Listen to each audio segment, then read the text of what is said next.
Okay, so now last topic of the chapter, application of the Gauss law. ये जो Gauss law हमने पढ़ा उसकी एप्लीकेशन देखते हैं। और एप्लीकेशन में मेनली हमें जो हमने पढ़ा था line charge, surface charge, volume charge, density, charge density, उसके बारे में भी उसका यूज भी आएगा। ओके चलो, so applications of the Gauss law, ये सब कुछ है नहीं। ओके डायरेक्टली स्टार्ट करते हैं। Field due to an infinitely long straight uniformly charged wire, मतलब एक वायर है, ऐसे स्ट्रेट वायर है, यूनिफॉर्मली चार्ज है, मतलब सब जगह चार्ज है, यूनिफॉर्म चार्ज है, और उसकी लेंथ क्या है, इनफाइनाइटली लॉन्ग। एक पर्टिकुलर नहीं है कि 10 centimetre, 10 metre, 10 kilometre, infinitely long wire है। क्यों? क्योंकि इनफाइनाइटली लॉन्ग लेंगे तो हमारे लिए थोड़ा बेनिफिशियल होगा, इसलिए हमने इनफाइनाइटली लॉन्ग लिया है। फिर आगे कंसिडर करेंगे कि अगर छोटा लेंगे तो क्या होगा। ओके लेकिन हम पहला क्या बोल रहे हैं, फील्ड ड्यू टू, फील्ड मतलब electric field, due to an एक infinitely long straight uniformly charged wire. तो मतलब हमारे पास ऐसे एक वायर है जिसके ऊपर यूनिफॉर्म चार्ज है और उसकी लेंथ क्या है, इनफाइनाइटली लॉन्ग। डन। ओके इसीलिए देखो यहाँ पे dot dot dot dot dot dot कर दिया है कि लेंथ है आगे पीछे। डन। ओके चलो डिस्कस करते हैं। तो यही उसकी एप्लीकेशंस है। मैं ना तो बोल रहा हूँ सिमेट्रिक, हाँ यस करेक्ट, ओके वही चीज है। Consider an infinitely long thin straight wire with uniform linear charge density lambda. Linear charge density को हम कैसे डिनोट करते थे, lambda is equal to Q by L, याद आया ना, लीनियर के लिए एल था। Okay so that is lambda. The wire is obviously an axis of symmetry, मतलब कि वायर क्या है, एक्सिस ऑफ सिमेट्री, मतलब ऐसे टेढ़ा मेढ़ा वायर नहीं है। ये अगर एक्सिस है तो इसके राइट में जितना वायर का मटेरियल है, थिकनेस है वायर की, उतनी ही यहाँ पर है, मतलब यूनिफॉर्म है। ऐसा नहीं है कि कहीं से मोटा कहीं से पतला। ये एक्सिस है तो यहाँ से ऐसे छोटा और यहाँ से ऐसे बड़ा, ऐसा कोई वायर नहीं है। सिंपली जो नॉर्मल हमारा यूनिफॉर्म एक्सिस वाला वायर होता है वैसा ही वायर है, ऐसा बोल रहे हैं। ये सारी चीजें पेज भरने के लिए है, थियरी में नहीं। हाँ तो suppose we take the radial vector from O to P and rotate it around the wire. क्या बोल रहे हैं, radial vector O to P, मतलब ये मेरा वायर है, ये वायर है। अब मैं क्या ले रहा हूं, यहां से सब जगह, यहां पर सब जगह सेम चार्ज है, यूनिफॉर्मली चार्ज है, कोई भी हो, पॉजिटिव हो नेगेटिव हो, यूनिफॉर्मली चार्ज है। अब यहां से मैं r डिस्टेंस पर, r डिस्टेंस ये रहा, r डिस्टेंस पर सर्कुलर डायमेंशन में एक पर्टिकुलर एरिया कंसीडर कर रहा हूं। ओके रेडियस, रेडियस में, हाँ एक पर्टिकुलर रेडियस पे क्या बोल रहे हैं, suppose we take the radial vector. Radial vector मतलब क्या, यहां से किस साइड, जैसे कि ये स्टैंड है, अभी यहां से रेडियल वेक्टर यहां से यहां, यहां से यहां, यहां से यहां, यहां से सब जगह, वो सेंटर में है, ये वायर सेंटर में है, लेकिन रेडियल मतलब क्या, ऐसे पूरा गोल हो गया। तो रेडियल वेक्टर में मैंने लिया है। ओके रेडियल वेक्टर लिया है O to P and rotate around the wire, मतलब ये जैसे मैंने बताया वो भी एक अच्छा एग्जांपल है। दूसरा सपोज बेंगल हो तो देखो ऐसे, ये बेंगल ऐसे मैंने डाल दी, यहाँ पर है गोल बेंगल ऐसे, समझ में आ रहा है। ओके बेंगल ऐसे आ गई, डन। ओके बीच में क्या है, वायर, डन। ओके हाँ तो देखो ये हमें ऐसे दिख रहा है। अब पॉइंट कहां पर है, ये जो तुम्हारी बेंगल थी उसकी सरफेस पर, ये जो सर्कल था उसकी मतलब जो हमारा क्या होता है सरकमफरेंस सर्कल का, वहीं पर है कौन, पॉइंट P। और ये चार्ज है, ये पूरा का पूरा लॉन्ग वायर क्या है, चार्ज है। तो चार्ज है तो उसकी वजह से P पर इलेक्ट्रिक फील्ड लगेगी ना, उसी के बारे में हम बात करने वाले हैं। अच्छा the points P, P dash and P double dash so obtained are completely equivalent with respect to the charged wire, मतलब कि O से ये P तक का डिस्टेंस लिया, O से P1 तक का डिस्टेंस है, ये रहा O से P1 को छोड़ो, अभी O से P डैश तक का डिस्टेंस लिया और O से P डबल डैश तक का डिस्टेंस लिया, वो इक्विवेलेंट है। इक्विवेलेंट का मीनिंग क्या है, सेम डिस्टेंस पर है। भाई रेडियस सेम होगी तो सेम ही होगी ना, यहाँ से ये वायर है, बीच में मैंने ऐसे डाल दी बेंगल, तो रेडियस तो सेम ही होगा ना, तो सब लोग सेंटर से मतलब वायर से सेम डिस्टेंस पे ही होंगे, तो इसलिए इक्विवेलेंट बोल रहे हैं। अच्छा This implies that the electric field must have the same magnitude at this point, कि सारे पॉइंट पर P डैश पर, P पर, P डबल डैश पर इलेक्ट्रिक फील्ड सेम होगी। क्यों सेम होगी, सब सेम डिस्टेंस पे तो सेम ही होगी ना, सेम डिस्टेंस पे तो इलेक्ट्रिक फील्ड सेम होती है, डिस्टेंस का स्क्वायर आता है ना, ओके तो सेम ही है। अच्छा, the direction of the electric field at every point must be radial, this is clear. वो तो पता ही है डायरेक्शन क्या होगी, रेडियल होगी। क्यों, हमें पता ही है अगर पॉजिटिव होगा तो रेडियली आउटवर्ड होगी और नेगेटिव होगा तो रेडियली इनवर्ड होगी, तो पता ही है, तो रेडियली होने वाली है। ऐसा तो है नहीं कि यहाँ पर चार्ज है और इलेक्ट्रिक फील्ड ऐसे सीधे जाएगी, सीधे कहां से जाएगी। Done, okay. अच्छा, consider a pair of linear elements P1 and P2 of the wire, मतलब ये जो वायर है और ये हमारा ऐसे क्या है, हमारी बेंगल, ओके। तो हमने पॉइंट कहां कहां लिया है, हमने पॉइंट लिया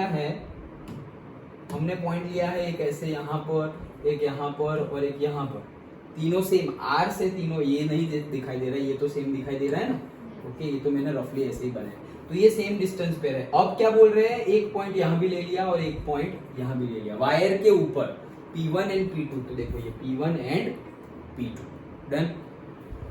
हाँ, so P1 and P2 of the wire as shown, the electric fields produced by the two elements of the pair, ये pair, ये दो elements pair, when summed give a resultant electric field which is radial, okay, मतलब दोनों का sum कर देंगे P1 और P2। This is true for any such pair and hence the total field at any point P is radial, मतलब कि total field P जो होगी वो तो पता ही है ना, रेडियली होगी, ओके। तुम ऐड करो या ना करो, फील्ड तो रेडियली होने वाली है। पॉजिटिवली चार्ज होगा तो रेडियली आउटवर्ड, नेगेटिवली चार्ज होगा तो रेडियली इनवर्ड, ये तो हमें पता ही है, ओके। एक ना एक बात बार बार लिखी हुई है। Finally, since wire is infinite, electric field does not depend on the position of P along the length of the wire. In short, the electric field is everywhere radial in the plane cutting the wire normally and its magnitude depends only on the radial distance. क्या बोल रहे हैं कि electric field जो है वो same हो जाएगी एट ऑल पॉइंट। कहने का क्या मीनिंग है बता रहा हूं, ओके। क्या बोल रहे हैं कि ये हमने तो पॉइंट लिया है, अब सोचो, मैं यहाँ पे नहीं बताया है, कोई बात नहीं, हम डिस्कस करते हैं। देखो, जैसे कि ये पॉइंट P है और ये पॉइंट है, ये पॉइंट P है, ये P1 है और ये P2 है। अब अगर ये चार्ज है ना, P1 पे चार्ज है क्योंकि P1 कहां पर है, रॉड पर है, ओके, वायर पर है, तो वहां पे चार्ज है। तो चार्ज है तो क्या, यहां से यहां रेडियली आउटवर्ड, तो रेडियली आउटवर्ड मतलब क्या, ऐसे फोर्स लगेगा, करेक्ट, फोर्स ऐसे लगेगा क्योंकि ये पॉजिटिवली चार्ज है पूरा, तो रेडियली आउटवर्ड। अगर यही बेंगल यहाँ पे रखोगे तो रेडियली आउटवर्ड ही जाएगा ना, ओके।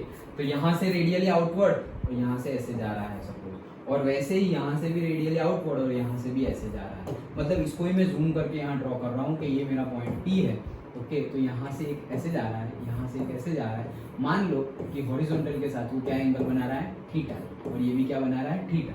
तो अगर हम उसको एडिशन करें, मतलब वेक्टर दो कंपोनेंट में डिवाइड करें, तो ये क्या हो जाएगा, E, ओके, मतलब ये क्या हो जाएगा, ये थीटा ये वाला है, तो ये क्या हो जाएगा, साइन थीटा, ये पर्टिकुलरली साइन थीटा हो जाएगा, और ये भी साइन थीटा हो जाएगा क्योंकि ऑपोजिट है, और ये वाला क्या हो जाएगा, cos theta, due to this, और due to this also cos theta, done. तो 2e cos थीटा हो जाएगा, याद आया कि क्या हो जाएगा, 2e cos, 2 हो जाएगा ना क्योंकि सेम डायरेक्शन में है, डन। अब वो 2e cos थीटा हो जाएगा, तुम्हें आंसर मिल जाएगा, ठीक है, ओके। वो E जो है, इलेक्ट्रिक फील्ड जो है वो क्या हो गई, ऐड हो गई, ठीक है। लेकिन अब क्या बोल रहे हैं कि हमारा तो ये तो कब आया तुम्हारा कि तुमने ये P यहाँ पर लिया, मेरा वायर तो इनफाइनाइटली लॉन्ग है, ये P तो इतना दूर है कि कोई फर्क ही नहीं पड़ेगा। ये P इतना दूर है, मतलब जैसे डिस्टेंस पे डिपेंड करता है, तो हम इलेक्ट्रिक फील्ड जैसे पॉइंट नजदीक हो तो इलेक्ट्रिक फील्ड ज्यादा है, और पॉइंट दूर जाए तो इलेक्ट्रिक फील्ड कम होती जाएगी, इनवर्सली प्रोपोर्शनल है। तो अगर डिस्टेंस बढ़ता जाएगा तो इलेक्ट्रिक फील्ड क्या होती जाएगी, कम होती जाएगी। और डिस्टेंस अगर तुमने इनफाइनाइट ले लिया तो इलेक्ट्रिक फील्ड क्या हो जाएगी, जीरो ही मान लो ना। इनफाइनाइट चले गए तो यहाँ पर भी जीरो मान लो, एकदम भी नहीं, वहां पे मैक्सिमम चले गए तो यहाँ पर भी जीरो। क्यों, हमें पता है E is inversely proportional to r square, correct. तो E तो inversely proportional to r square है, और हमें पता है कि नजदीक होगे तो इलेक्ट्रिक फील्ड ज्यादा होगी, दूर जाएंगे इलेक्ट्रिक फील्ड कम होती जाएगी। तो अगर इनफाइनाइट पे चले गए, कोई पॉइंट, ये पॉइंट P है यहाँ पर है, लेकिन मैंने तो इनफाइनाइटली लॉन्ग लिया है, वहां पर कहीं पर मैंने P1 ले लिया, तो उसकी वजह से ये पॉइंट पे लगने वाली इलेक्ट्रिक फील्ड क्या हो जाएगी? जीरो। उसकी वजह से P पॉइंट पे लगने वाली इलेक्ट्रिक फील्ड क्या हो जाएगी? जीरो। समझ में आया? तो अगर इनफाइनाइटली लॉन्ग वायर है तो एक्चुअल में ये सपोज मेरा सेंटर है, वायर का सेंटर, तो मैंने वायर के सेंटर से ऐसे पॉइंट लिया था P। लेकिन अब क्या बोल रहे हो, अगर तुमने इनफाइनाइटली लॉन्ग वायर लिया तो तुम यहां से लो या यहां से P लो, सेम ही आंसर आएगा। अब देखो ये P अलग, ये P कहां पर है? सेंटर पे से है, और ये सेंटर पे से नहीं है, ये सेंटर पे से नहीं है, लेकिन मेरा यही इतना बड़ा है वायर कि इतना कुछ फर्क नहीं पड़ता। समझ में आया? मान लो मेरी रेडियस इतनी बड़ी तो नहीं होगी, मान लो मेरी रेडियस है 10 मीटर, कितना? 10 मीटर, और मेरा इनफाइनाइटली लॉन्ग वायर है, तो मान लो कि भाई इनफाइनाइटली लॉन्ग भी नहीं बोल रहा, मैं बोल रहा हूं 10,000 किलोमीटर लंबा वायर है, इसकी कंपेयर में तो बहुत ज्यादा है। मान लो इनफाइनाइट, इसकी कंपेयर में तो इनफाइनाइट ही मान लो, ये तो मीटर में, ये तो किलोमीटर में, ये 10 है, ये 10,000 है। डन। अब मेरा सेंटर यहां से यहां चला जाए, इसको कोई फर्क पड़ेगा क्या? 10,000 किलोमीटर है, अरे समंदर में से एक बाल्टी पानी निकाल लोगे या एक बाल्टी पानी डाल दोगे, समंदर को थोड़ी कोई फर्क पड़ने वाला है। समझ में आया? तो ये डिस्टेंस जो तुम मूव कर रहे हो, ये होल डिस्टेंस की कंपेयर में वो कुछ भी नहीं है। दैट्स वाई तुम यहां से फाइंड करो, यहां से सेंटर से फाइंड करो, यहां से फाइंड करो, यहां से फाइंड करो, यहां से फाइंड करो, कहीं से भी फाइंड करो, आंसर सेम ही आएगा। ये कहना चाह रहे थे सेंटेंस में। समझ में आया सेंटेंस में क्या कहना चाह रहे थे? इनफाइनाइटली लॉन्ग है तो जो एकदम दूर होंगे चार्जेस, उसकी वजह से इलेक्ट्रिक फील्ड जीरो। और अगर सभी पॉइंट की बात करें तो रेडियस की कंपेयर में इसकी लेंथ तो इतनी ज्यादा है रेडियस की कंपेयर में कि इलेक्ट्रिक फील्ड तुम सेंटर से, अभी तो हमने सेंटर की बात की थी, ये पॉइंट कहां था? सेंटर पर, यहां से सेंटर पर था, मतलब ये बैंगल वायर के सेंटर पर थी, लेकिन यही बैंगल को मैं ऐसे ऊपर ले जाऊं तो भी कोई बात नहीं, इलेक्ट्रिक फील्ड क्या आएगी? सेम जैसी ही आएगी। क्यों? क्योंकि ये जो रेडियस है वो ये लेंथ की कंपेयर में बहुत बहुत बहुत ज्यादा छोटी है। अंडरस्टूड? तो मतलब ये पूरा यहां पर मैं सिलेंडर बना दूंगा ऐसे। तो कहने का मीनिंग क्या है? सब जगह यहां जो इलेक्ट्रिक फील्ड होगी due to this wire will be same. Understood? आया समझ? पक्का? ओके। तो वही चीज बता रहे थे, depends only on the radial distance. ये रेडियल डिस्टेंस जितना है उस, क्योंकि यहां से यहां रेडियल डिस्टेंस थोड़ी चेंज हो रहा है, तुम्हारा तो ये डिस्टेंस चेंज हो रहा है, रेडियल डिस्टेंस तो वही है। चेंज कब हो जाएगा? जब तुम यहां से बोल दोगे कि यहां का फाइंड करो, ये रेडियस चेंज हो गई, वो चेंज हो जाएगी इलेक्ट्रिक फील्ड, क्योंकि जहां चार्ज है वहां से डिस्टेंस चेंज हो गया। यहां तो तुम यहां से फाइंड करो या यहां से फाइंड करो, जो चार्ज तो यहां पर भी है, यहां पर भी, और यूनिफॉर्मली चार्ज है, जितना यहां पर है उतना ही यहां पर है, और जितना ये डिस्टेंस है उतना ही ये डिस्टेंस है। समझ में आ रहा है? चार्ज भी सेम ही है, तुम कोई भी पॉइंट लो वायर पे, और रेडियस भी सेम ही है, तुम ऊपर लो या नीचे लो, इलेक्ट्रिक फील्ड भी सेम ही आने वाली है। उस पॉइंट से भी समझ सकते हैं। एक पॉइंट तो हमने क्या समझा, वो जो इनफाइनाइटली लॉन्ग डिस्टेंस की कंपैरिजन की, तब जाके पता चला कि कोई फर्क नहीं पड़ेगा। दूसरा ये भी पॉइंट समझ सकते हो ना, क्या कि यहां से ये डिस्टेंस भी आर है, ऊपर फाइंड करोगे वो भी आर है, यहां भी जितना चार्ज है उतना ही चार्ज यहाँ है। क्यों? क्योंकि यूनिफॉर्मली चार्ज वायर है, उतना ही सेम चार्ज है, तो चार्ज भी सेम और डिस्टेंस भी सेम, तो इलेक्ट्रिक फील्ड भी सेम ही आएगी ना। चार्ज की वैल्यू भी सेम, वैसे न्यूमेरिकल स्टार्टिंग में किया ना, सेम चार्ज वो ट्रायंगल पे लगा दिया था, यहाँ यहाँ और यहाँ, तो ये तो बीच में है, डिस्टेंस अलग है, लेकिन ये दोनों का तो सेंटर से डिस्टेंस सेम है। इक्विलेटरल ट्रायंगल वाला भी था, स्टार्टिंग वाले न्यूमेरिकल्स, तो सेम डिस्टेंस होंगे और सेम चार्ज होंगे, तो इलेक्ट्रिक फील्ड भी क्या होगी? सेम। तो ये कंसेप्ट से भी हम बोल सकते हैं कि इलेक्ट्रिक फील्ड क्या होगी? सेम होगी। हाँ, डिस्टेंस, रेडियल डिस्टेंस चेंज करोगे तो चेंज हो जाएगी। अंडरस्टूड? ओके। तो वही चीज है।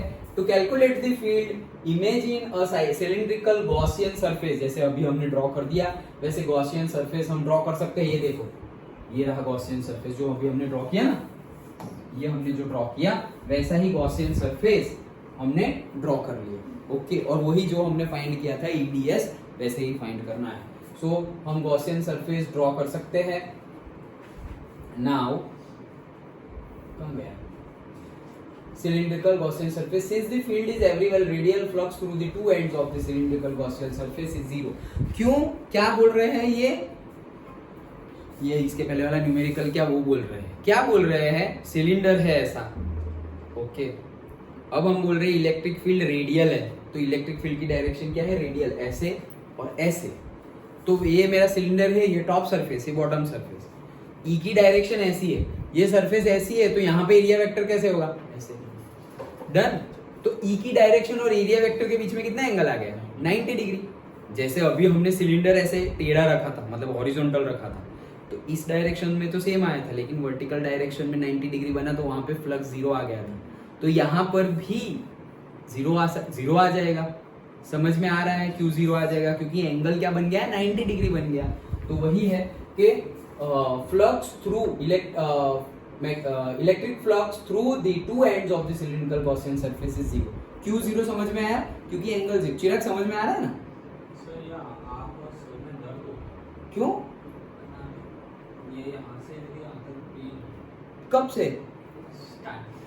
नहीं, मतलब आज कब से हो रहा है? आज अभी जब से आया तब से हो रहा है। क्लास में ही स्टार्ट हो गया? थोड़ा बस अच्छा, ठीक है, जितना समझ में आया उतना। हाँ, ओके। कुछ ज्यादा लगे तो सो जाओ फिर सर रखे। नहीं, हाँ मतलब स्ट्रेस मत लो। हाँ, तो at the cylindrical part of the, अब क्या है देखो, हमने दो सरफेस की बात कर ली। दो सरफेस पे तो क्या है? परपेंडिकुलर है तो जीरो हो जाएगा, लेकिन कर्वेचर सरफेस पे जीरो होगा नहीं, क्योंकि अभी हमने हॉरिजॉन्टल रखा था, तो हमारा वर्टिकल है। तो हमारी ई की डायरेक्शन ऐसी है, तो ऊपर की फेस और नीचे की फेस पर से तो कोई फ्लक्स नहीं होगा, लेकिन कर्व्ड सरफेस पे से जो फ्लक्स होगा ना, क्योंकि ई की डायरेक्शन ऐसी है और कर्व्ड सरफेस का एरिया वेक्टर कैसे होगा? वही डायरेक्शन में होगा, परपेंडिकुलर। डन। तब तो ई निकलेगा। याद आया? समझ में आ रहा है ना? ओके, सेम पिछले वाले जैसा ही है, लेकिन पिछले वाले में सिलेंडर हॉरिजॉन्टल था, अभी हमने लिया है वर्टिकल। क्यों? क्योंकि हमने वायर ऐसे लिया है। वायर ऐसे लेते, ऐसे वायर लेते तो हम सिलेंडर भी हॉरिजॉन्टल बनाते, और क्या। डन। ओके, हाँ चलो। At the cylindrical part of the surface, E is normal to the surface at every point and magnitude is constant since it depends only on R. The surface area of the curved part is 2 pi RL। ये तो पता ही है, last में मेरिकल में भी हमने use किया 2 pi R into L, curved surface area of the cylinder, 2 pi RL। Okay, where L is the length of the cylinder। So flux अगर फाइंड करें तो क्या होगा? flux is equals to okay E ds cos theta. अभी cos theta तो zero है, cos theta zero मतलब क्या? 1। तो मतलब E इंटू एरिया लिखना है, phi is equal to E into area ही लिखना है, तो E इंटू एरिया लिख देते हैं। देखो E इंटू एरिया कितना है? 2 पाई आर एल। डन। तो एक फाई तो हमारा आया क्या? E into 2 pi are L. क्यों? कौन से फॉर्मूला से? E is equal to E D S cos theta, D phi is equal to E D S cos theta वाले फॉर्मूला से हमें ये मिल गया। पक्का? उसमें कोई डाउट नहीं है। अब दूसरा भी फॉर्मूला है फाई का, क्या? Q upon epsilon not. Q upon epsilon not है। अब Q क्या है? चार्ज। तो हम वो अपना लीनियर चार्ज डेंसिटी डिफाइन कर सकते हैं, lambda is equals to what? Q upon L। मतलब यूनिट लेंथ में जितना चार्ज हो उसी को लीनियर चार्ज डेंसिटी बोलते थे। यहां से Q की वैल्यू मिल जाएगी हमें, क्या? Lambda into L. ये लैम्बडा इंटू एल हम यहाँ भी डाल सकते हैं, तो lambda into L by epsilon naught. ये फाई का फॉर्मूला है, ये भी फाई का फॉर्मूला है, दोनों को भी कंपेयर कर सकते हैं हम। So E into 2 pi are L is equal to lambda L upon epsilon naught. So E का फॉर्मूला आ गया लैम्बडा एल अपॉन, ये एल एल दोनों साइड से हट जाएगा ना, तो यहाँ चलो लिख दिया है, तो लिख दिया है 2 pi are l into epsilon naught. L कहाँ कट हो गया, मर गया, तो बाकी क्या रहा? Lambda upon 2 pi are epsilon naught. तो ई क्या आया? Lambda upon 2 pi are epsilon naught. पता चला ये किया है क्या इतना सारा?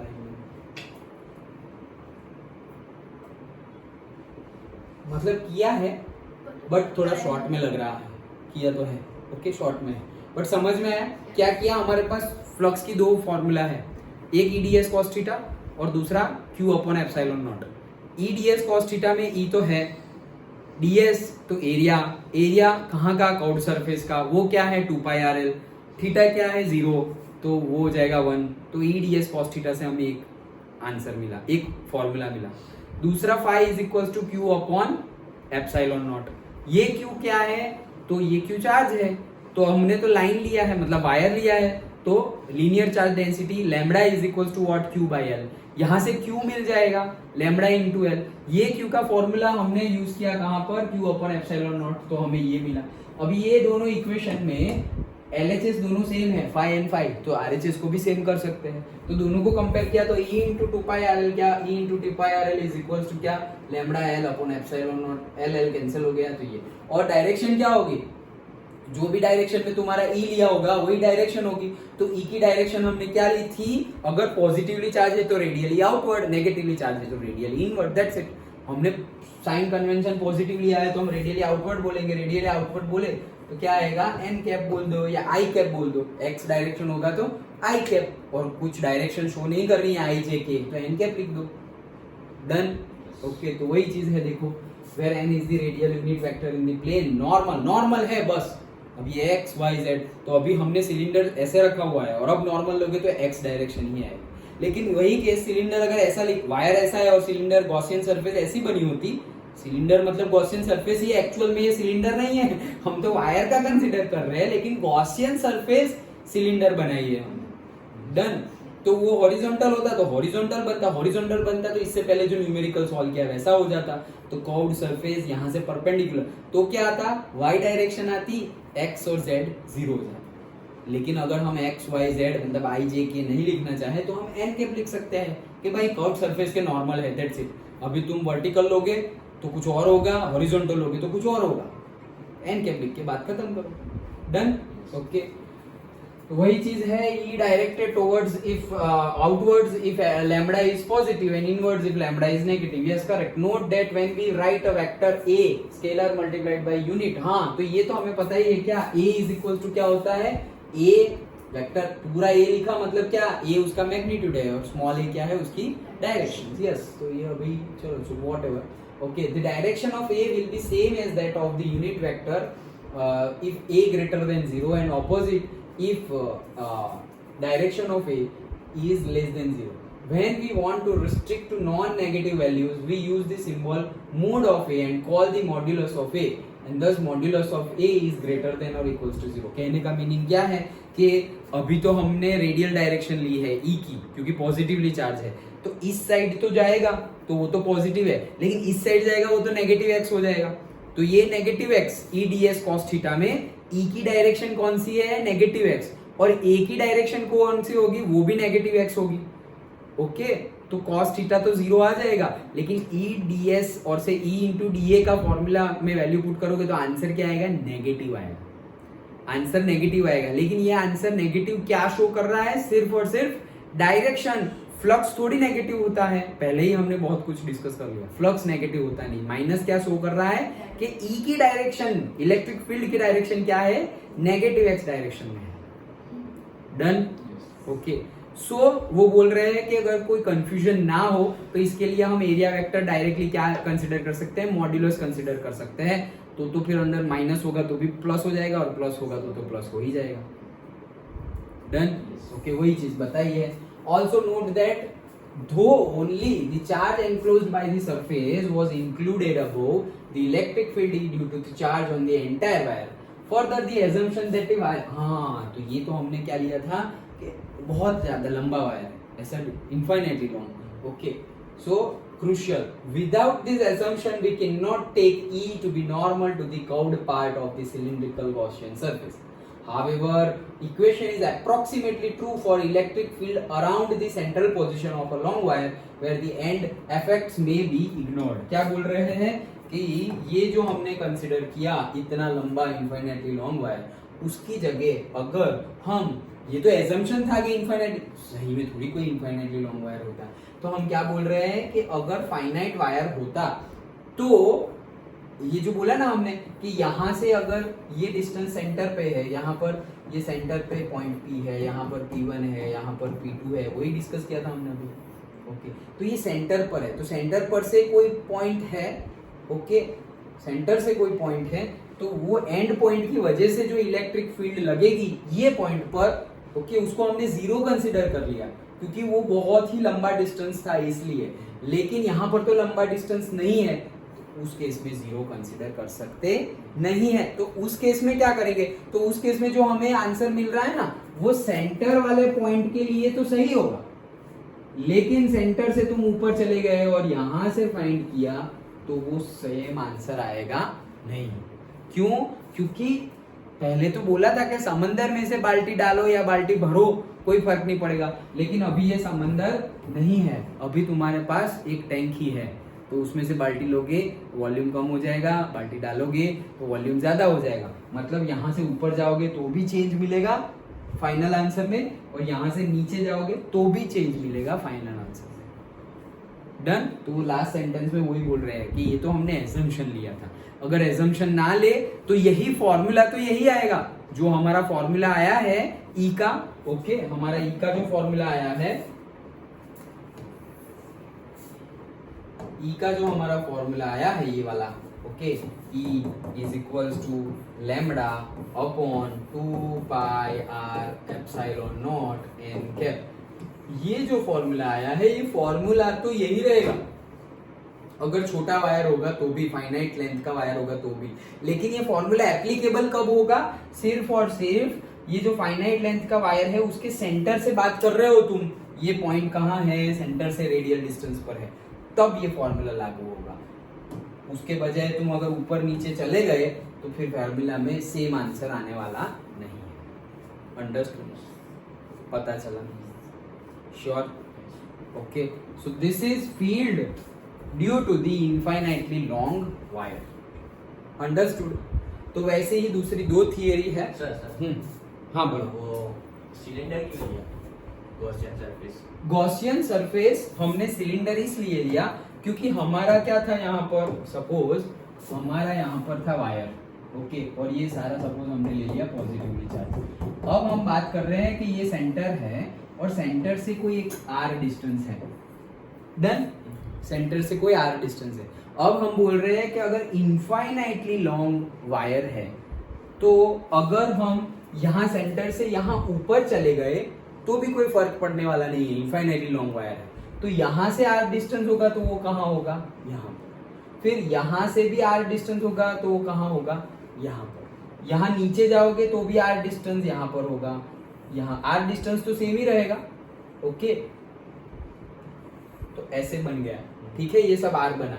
अब ये सब जो आर बना, ये सबको तुम कनेक्ट कर दो, ये सारे पॉइंट को कनेक्ट कर दो, तो ये इस साइड कनेक्ट किया, वैसे ही सेम इस साइड कनेक्ट किया, ओके, वैसे ही सेम क्या किया, इस साइड कनेक्ट किया ये वायर से, तो एक ही पॉसिबिलिटी है, क्या, सिलेंडर ही बनेगा। अगर सपोज ये दोनों लाइन को कंसिडर करके मैंने ऐसे बना दिया, स्क्वायर बना दिया या रेक्टेंगल बना दिया, यहाँ तो कोई पॉइंट है ही नहीं। अंडरस्टूड? नहीं तो बना सकते थे, नहीं तो बना सकते थे, कोई डाउट नहीं, बना सकते थे, लेकिन हमने क्या किया, और ये यहाँ सपोज ये पॉइंट ले लिया, तो क्या ये पॉइंट भी ये सेंटर से, ओरिजिन से ये डिस्टेंस और ये डिस्टेंस सेम है क्या? नहीं। देन ये डिस्टेंस और ये डिस्टेंस सेम नहीं है, सो हमने लाइन लिया है और लाइन से इक्वल डिस्टेंस, मतलब एक लाइन चार्ज है, लाइन में एक वायर में चार्ज है और वहां से इक्वल डिस्टेंस पर, तो लाइन के इक्वल डिस्टेंस पर तो ऐसा समझो कि ये ही रूम है, समझो ये रूम का ये फैन रूम का सेंटर है। अब तुम मुझे ये फैन से इक्वल डिस्टेंस के पॉइंट ड्रॉ करके बताओ, तो वो कभी ये स्क्वायर रूम होगा ही नहीं, राउंड रूम होगा, क्योंकि इक्वल डिस्टेंस। और अगर तुमने सेम मानना चाहा तो मेजर करके देखो, ये फैन से वो कोना मेजर करो, वो जो डिस्टेंस आएगा, यहाँ फैन से वो वॉल का डिस्टेंस जो सामने वाली वॉल है वो डिस्टेंस कम आएगा, ये ज्यादा है वो कम है, फिर धीरे धीरे धीरे धीरे बढ़ रहा है, यहाँ से धीरे धीरे बढ़ रहा है। डन? इक्वल डिस्टेंस कब होगा, अगर हमें इक्वल डिस्टेंस लेना है, इसलिए इक्वल डिस्टेंस कब होगा, रेडियस लेंगे तो ही होगा, और अगर रेडियस लिया तो क्या बन गया, सिलेंडर। अंडरस्टूड? गुड क्वेश्चन, लेकिन समझे क्या है, यही गुड, ये एग्जांपल भी अच्छा मिल गया। फैन है, अब फैन सेंटर है, वहां से तुम्हें इक्वल डिस्टेंस लेना है। तो तुम सोचोगे कि सर इस साइड इक्वल ये है, ये है, तो ये पूरी वॉल इक्वल डिस्टेंस पे, ये पूरी वॉल पे जितने भी पॉइंट्स हैं ये सारे के सारे फैन से इक्वल डिस्टेंस पे है, सारे के सारे। लेकिन ये वॉल वो इक्वल डिस्टेंस पे, वो वॉल भी इक्वल डिस्टेंस पे। सोचो वॉल के सारे पॉइंट यहां से वहां से वहां से वहां से शायद एग्जैक्ट स्क्वायर हो तो इक्वल डिस्टेंस पे होंगे, लेकिन ये कोना वो इक्वल डिस्टेंस पे नहीं हो। मतलब वॉल के एक पॉइंट तक, समझ में आ रहा है, विजुअलाइज कर पा रहे हो? ओके, ये है मिड पॉइंट। तो मैं क्या बोल रहा हूं कि ये सारे जो पॉइंट है, इतने पॉइंट है, वो तो इक्वल डिस्टेंस पे है, लेकिन तुम्हारा स्क्वायर यहां तक है, ओके, और वापस यहां से इक्वल पॉइंट पे है।